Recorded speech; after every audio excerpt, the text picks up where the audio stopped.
Good evening, Duma. Thank you so much for your time. We do appreciate it. We've seen two things today, which I think are very significant. We've seen the third repo rate cut this year, which of course is going to make life easier for bondholders and people repaying loans. But equally, we've seen very disturbing scenes in Mitchell's Plain and Alexandra, where people desperate for food were disappointed because we've not yet coordinated the humanitarian response to people, and they are absolutely desperate. They don't care about COVID-19. They're not going to eat tonight.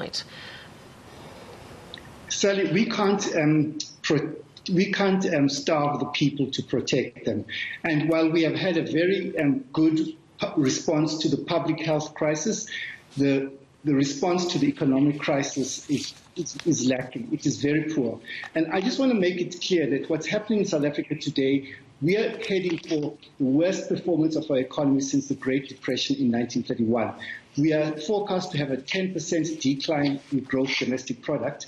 And what this calls for is extraordinary measures, as you've seen in other countries, to put money in people's pockets. And let me just explain what I mean. So in many countries, they've done cash payments to households. According to one study, they've done about 71 countries have done cash transfers. So what a lot of civil society organizations are asking for South Africa is to increase our social grants. Number one, there are calls for a basic income grant to all South Africans for this 6-month period at the upper bound poverty line of 1,227 per month.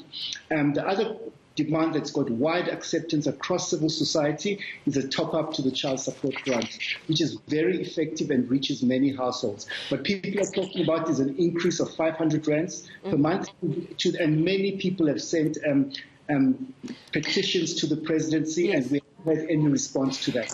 Well, certainly, if we listened a little earlier, Tito Mboweni sort of spoke to that, saying that they might approach the IMF and the World Bank for COVID-19 specific relief, which maybe is where the money could come from. My concern, though, is even if we do get that concession with very little strings attached from the IMF and the World Bank, given our poverty levels already in this country before this pandemic, how are we going to withdraw that from the people who already fall through the cracks, the people who don't currently qualify for any government grant? Yes, so what we're talking about from this grant, and we're talking about 250 billion rands that it would cost to implement it. So what is on offer from the World Bank is not, so the World Bank is offering 300 billion to all countries in the world. So we're not likely to get much of that. And also it is a fraction of our budget in South Africa. So the World Bank is not a solution. The IMF is only there for specific situations, countries that have got balance of payments crisis. South Africa does not have a balance of payments crisis, so I don't think we would qualify for the World Bank loan. We've got 850 billion rands of foreign exchange reserves. So I don't know why people are talking about this IMF as a possibility, because I don't see us qualifying for an IMF loan. But surely once that reserve is used up, we're in the same situation again. It's not an endless fund. How are we going to sustain the very poor who already fall through the cracks with a basic income grant? It's surely not sustainable. No, the reserves that I'm talking about are foreign exchange reserves. So the IMF only stepped in to support that. But in terms of South Africa, I believe that many people believe that it's time for us to create a dignity floor below which no South African can fall. Look, I don't think anyone would disagree with you. It sounds like a great idea. I'm just trying to understand, where is the sustainable source of that funding to come from? Okay, because we're in difficult situations, the Reserve Bank can finance it in terms of this year, the temporary one. Now, the one going forward, we'll have to look at the other ways of financing through taxes on wealth, land, and also foreign exchange, financial transactions in the economy. So many economists have come up, and we must also remember that such a basic income grant would create growth in the economy and stimulate new industries in terms of economic development. It would have multiplier impacts on the economy, which would partially pay for it. And also people who are currently employed would have to pay back through their tax system. Yes. You know, Duma, we hear so much about how COVID-19 is changing our responses. We realize we are all in this together.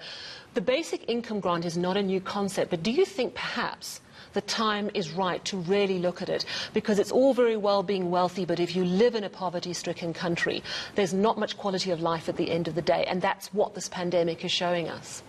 So there's two things that must come out of this crisis. The first thing that must come out of this crisis is that we must say never and never again should we leave our people exposed to such risks, sudden shocks from the world, because these crises of global capitalism, because of public health, finance this year, or climate the next year, they're becoming more frequent and they're not rare events. So let's have a proper social security system. The gap in our social security system is the people who don't get old age grants and the people who don't get child grants. So those are the people aged 18 to 59. The second thing that must come out of this crisis, we must have a proper public health system. This will accelerate the implementation of the national health insurance, and we cannot, again, have our public health system exposed like this here.